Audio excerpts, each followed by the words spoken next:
जय श्री राधे दोस्तों। आज मैं इस वीडियो के माध्यम से आपको बताऊंगी कुंडली में मांगलिक दोष के बारे में। उससे पहले यदि आप इस चैनल पर नए हैं तो प्लीज़ इसे सब्सक्राइब अवश्य करें तथा बेल आइकन पर भी प्रेस करें, जिससे आगे आने वाली वीडियोस का नोटिफिकेशन आपको समय पर मिलता रहे और आप उसका लाभ उठा सकें। चलिए दोस्तों, बताती हूँ आपको मांगलिक दोष के बारे में अति महत्वपूर्ण बातें। सबसे पहले आपको बताना चाहूँगी, यदि आपकी कुंडली में मांगलिक दोष है तो यह बिल्कुल भी ज़रूरी नहीं है कि आपको मांगलिक लड़का या लड़की से ही विवाह करना चाहिए, क्योंकि इसके कैंसिलेशन के भी बहुत सारे पॉइंट होते हैं। जब आप प्रॉपर वे में एक मांगलिक तथा नॉन मांगलिक की कुंडली का मिलान किया जाता है तो ऐसे में 95% कुंडलियाँ ऐसी होती हैं जो नॉन मांगलिक होते हुए भी पूरी तरह से मांगलिक कुंडली से मैच हो जाती हैं, क्योंकि मिलान के समय कैंसिलेशन के बहुत सारे पॉइंट होते हैं मांगलिक दोष के, यानी मांगलिक दोष को कैंसिल करने के बहुत सारे पॉइंट होते हैं सामने वाली की कुंडली में। यदि एक की कुंडली मांगलिक है तथा दूसरे की नॉन मांगलिक, तब भी बहुत सारी ऐसी कंडीशन बनती है जिसके चलते मांगलिक दोष समाप्त हो जाता है। मांगलिक दोष को लेकर तो इतना डरे हुए हैं लोग कि शादी से पहले ही इसे समाप्त करने के लिए पूजा करवा लेते हैं। दोस्तों, ऐसा नहीं है। यह सब तब अनिवार्य होता है जैसे कि केवल 3 से 4% लोग होते हैं जिनकी कुंडली में मांगलिक दोष समाप्त नहीं हो रहा होता है, तब पूजा करवाना अनिवार्य होता है। इसके अलावा 95% कुंडलियों में ये कंडीशन बन जाती है कि मांगलिक नॉन मांगलिक एक दूसरे से शादी कर सकते हैं। इसमें कोई प्रॉब्लम नहीं होती, कोई परेशानी, कोई दिक्कत नहीं आती। अक्सर लोगों का मानना है कि मांगलिक दोष के कारण शादी में डिले होता है, देरी होती है, लेकिन आपको बताना चाहूँगी मांगलिक दोष के कारण कभी भी शादी में डिले नहीं होता। इस दोष का तो सिर्फ इतना सा दोष होता है कि ये दोष कुछ ऐसी खतरनाक कंडीशंस में बन जाता है तो उस समय कुंडली मिलान प्रॉपर वे में करके आगे बढ़ना अनिवार्य हो जाता है।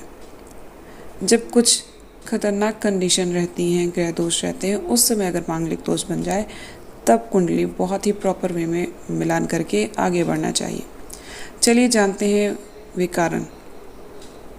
पहला, यदि आपकी कुंडली नॉन मांगलिक है और सामने वाले की मांगलिक है, लेकिन आपकी कुंडली में 3, 6 और 11 भाव में यदि शनि या राहु बैठ जाए तो इस स्थिति में सामने वाले की कुंडली का मांगलिक दोष स्वतः ही समाप्त हो जाता है और एक नॉन मांगलिक और मांगलिक का विवाह सरलतापूर्वक संपन्न हो सकता है। दूसरा पॉइंट, मान लीजिए कि किसी भी कुंडली में मंगल दोष बनता है और उसमें मंगल अपनी स्वयं की राशि में बैठ जाए, अर्थात मेष राशि या वृश्चिक राशि में बैठकर मांगलिक दोष बना दे, या अपनी उच्च राशि यानी मकर राशि में बैठकर मांगलिक दोष बना दे, तो इस कंडीशन में ऐसे मांगलिक दोष वाला लड़का या लड़की नॉन मांगलिक वाले से शादी कर सकते हैं। किसी भी प्रकार की कोई समस्या नहीं आती। या फिर एक मांगलिक कुंडली में मंगल अस्त हो जाए, कुंडली में नीच का हो जाए, स्वतः ही अस्त हो जाए, ऐसी कंडीशन में भी मांगलिक नॉन मांगलिक से शादी कर सकता है। किसी भी प्रकार की कोई समस्या नहीं आती। यदि किसी कुंडली में मंगल चंद्रमा के साथ या बृहस्पति के साथ बैठकर मंगल दोष बना दे, या बृहस्पति कुंडली में मंगल को देखता हो, ऐसी कुंडली में भी जिस कुंडली में मांगलिक दोष है वो नॉन मांगलिक से शादी कर सकता है। 28 या 28 से अधिक यदि गुण मिल जाते हैं तो उस कंडीशन में भी मांगलिक और नॉन मांगलिक विवाह कर सकते हैं। 28 से ज़्यादा गुण मिलने पर मांगलिक दोष स्वतः ही समाप्त हो जाता है। इस तरह से बहुत सारे नियम हैं जिनसे विवाह हो सकता है। अतः दोस्तों, अपनी कुंडली किसी भी अच्छे ज्योतिषी से दिखाएं, क्योंकि कभी कभी ज्ञान की अनभिज्ञता के कारण, कमी के कारण आपके हाथ से एक अच्छा रिश्ता निकल जाता है। अतः जिसकी कुंडली में मांगलिक दोष है तो वो ये ना सोचे कि आपकी शादी केवल मांगलिक लड़के या लड़की से ही हो सकती है। इसलिए यदि आप मांगलिक हैं तो बिल्कुल भी ना डरें।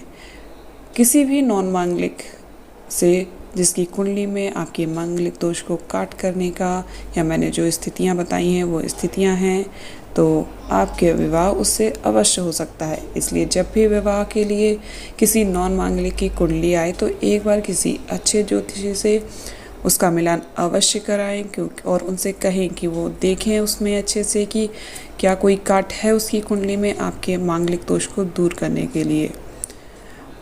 दोस्तों, अक्सर होता है कि लोग मना कर देते हैं पहले ही बिना कुंडली मिलान किए कि नहीं, ये तो मांगलिक है, इससे विवाह मेरा नहीं हो सकता। ऐसा कभी ना करें। एक बार मांगलिक भी नॉन मांगलिक से कुंडली अवश्य मिलाएं और नॉन मांगलिक वाले भी मांगलिक से कुंडली अवश्य मिलाएं। उम्मीद करती हूँ दोस्तों आपको वीडियो अच्छा लगा होगा और जानकारी समझ में भी आई होगी और आप इसका उपयोग अवश्य करेंगे और इसका लाभ उठाएंगे।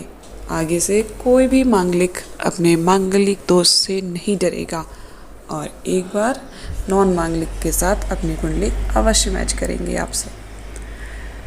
तो दोस्तों, अगर आपको वीडियो अच्छा लगा है तो प्लीज़ इसे लाइक, शेयर और सब्सक्राइब अवश्य करें और हर एक जानने वाले के साथ इसे शेयर करें, जिससे कि हर कोई इस जानकारी का लाभ उठा सके और ये जानकारी सभी के साथ शेयर करने का पुण्य आपको भी प्राप्त हो सके।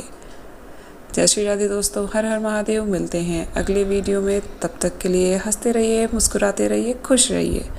जय श्री राधे, हर हर महादेव।